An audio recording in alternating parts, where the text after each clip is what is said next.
देखो क्या है, पुष्प की अभिलाषा है ना, 7 क्लास में 8 क्लास में है ना। आज हम लोग पढ़ेंगे पुष्प की अभिलाषा, जो माखनलाल चतुर्वेदी के द्वारा लिखी गई है। ठीक है, तो इस माखनलाल चतुर्वेदी के द्वारा जो कविता लिखी गई है, इस कविता में पुष्प की अभिलाषा, अभिलाषा का मतलब क्या होता है? इच्छा, है ना। जैसे हम लोग नहीं बोलते आपकी इच्छा क्या है, आपकी इच्छा क्या है, तो पुष्प जो है अपनी अभिलाषा को क्या कर रहा है? अभिव्यक्त कर रहा है कि उसकी इच्छा क्या है। तो माखनलाल चतुर्वेदी ने इस कविता के माध्यम से हमें मातृभूमि की सेवा करने के लिए क्या कर रहा है? प्रेरित कर रहा है कि हम किस तरीके से मातृभूमि की सेवा कर सकते हैं। हम सबों को क्या करना चाहिए? मातृभूमि की सेवा करनी चाहिए। तो इस कविता के माध्यम से पुष्प की अभिलाषा, क्योंकि एक छोटा सा पुष्प भी क्या कर रहा है? अपनी इच्छा व्यक्त कर रहा है, किसके लिए? भारत माँ की सेवा के लिए।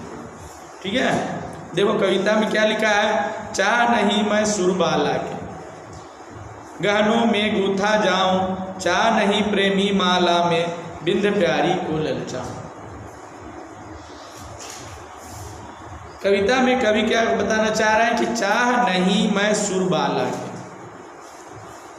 किसका चाह है? फूल का, है ना। पुष्प मतलब होता है फूल। तो फूल क्या कह रहा है? फूल यह कह रहा है कि चाह नहीं मैं सुरबाला के, मेरी यह चाहत नहीं है, मेरी इच्छा नहीं है कि हम सुरबाला मतलब देव कन्याओं के गहना के लिए मैं गूथा चाहूँ। गूथा मतलब फूल गूंथते हैं ना, तो गजरा लगाते हैं, उसको गजरा बोलते हैं। तो माथा में गूंथते हैं, तो वही फूल कह रहा है कि चाह नहीं मैं सुरबाला का, मेरी यह चाह कतई नहीं है, मेरी यह इच्छा कतई नहीं है कि मैं देव कन्याओं के गहनों में गूथा जाऊं। चाह नहीं प्रेमी माला में बिंद प्यारी को ललचाऊं। और क्या चाह नहीं है? और यह चाह नहीं है कि जो युगल प्रेमी है ना, तो युगल प्रेमी में क्या होता है? जोड़ा जब होता है, शादी ब्याह होता है तो माला पहनाया जाता है ना। तो वही कह रहे हैं कि चाह नहीं प्रेमी माला में, दो प्रेमियों के बीच में मैं माला बन करके और बिंद प्यारी को ललचाऊं, है ना। बिंद मतलब क्या होता है? गूथना, है ना। गूथा करके और मैं जो है सो कि क्या करूं? ललचाऊं। यह मेरी इच्छा नहीं है। चाह नहीं सम्राटों के सौ पर, चाह नहीं सम्राटों के सौ पर। क्या इच्छा नहीं है? क्या चाह नहीं है फूल का? सम्राट राजा महाराजा जब मरते हैं या मरते थे, अब तो राजा महाराजा नहीं रह गए, तो मान लीजिए कि राजा महाराजा जब मरते थे, तब यह फूल की इच्छा है कि हमारी ये इच्छा नहीं है कि सम्राटों के सौ पर हे हरि डाला जाऊं, है ना। हे हरि डाला जाऊं। क्या कह रहा है पुष्प? कि मेरी ये इच्छा नहीं है कि सम्राटों के सौ पर मैं जैसे कि चढ़ाया। नहीं देखते हो, जब आदमी मर जाता है तो उस पर फूल वूल चढ़ा देते हैं, सारा कुछ कर देते हैं, फूल चढ़ाते हैं, धूप बत्ती देते हैं। तो फूल की इच्छा नहीं है। ठीक है, क्या इच्छा नहीं है? कि सम्राट के सौ के ऊपर मैं डाला जाऊं। चाह नहीं देवों के सिर पर चढ़ूं, भाग्य पर इठलाऊं। और क्या कह रहा है कवि? यह कह रहे हैं कि हमें यह इच्छा कदापि नहीं है कि हम देवताओं के सिर पर चढ़ करके और उसके भाग्य पर क्या करूं? इठलाऊं। हमारी इच्छा कतई नहीं है क्या? कि देवताओं के सिर पर चढ़ करके और हम अपने भाग्य को इठलाऊं, है ना। यहाँ पर इठलाने से क्या मतलब है? कि जब जो है देवता के ऊपर फूल को चढ़ाया जाता है ना। देवता के ऊपर जब फूल को चढ़ाया जाता है तो हम लोग पूरा चढ़ाते हैं, सर से लेकर पैर तक।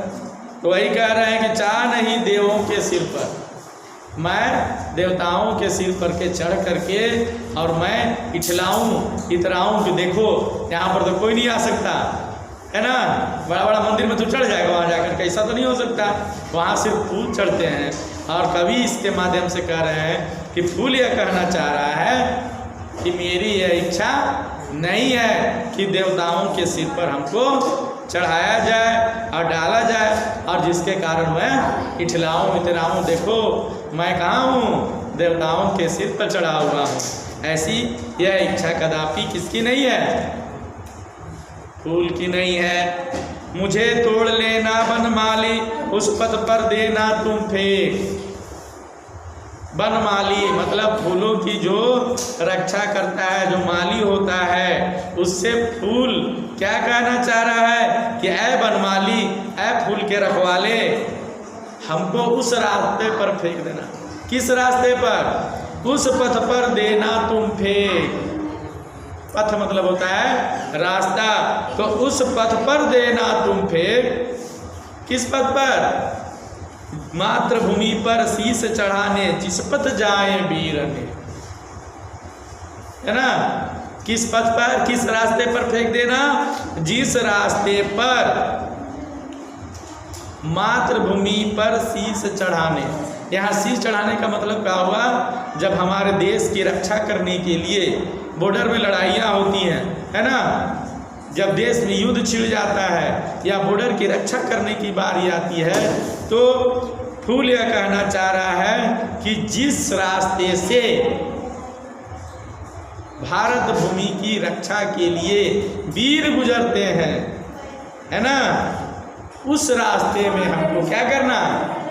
बिछा देना, हमको उस रास्ते में तुम चढ़ा देना, ताकि हम भी देश के लिए अपना भागीदार बन सके, देश की सेवा हम भी कर सके। इस कहानी से यही बतलाना चाह रहे हैं कवि कि पुष्प भी क्या कर रहा है? देशभक्ति की भावना प्रकट कर रहा है। वह भी अपने मातृभूमि के लिए मर मिटना चाहता है। कौन? फूल। यह माखनलाल चतुर्वेदी के द्वारा लिखी गई कविता देशभक्ति के लिए है। देश की भावना में, देशभक्ति की भावना को प्रेरित करने के लिए यह कविता लिखी गई है। तो इससे हम लोग क्या समझे? इससे हम लोग यही समझे कि हमें भी क्या करना चाहिए? तन मन धन से हमें भी अपने देश की रक्षा करनी चाहिए। समझ गए? यही है इस कहानी में।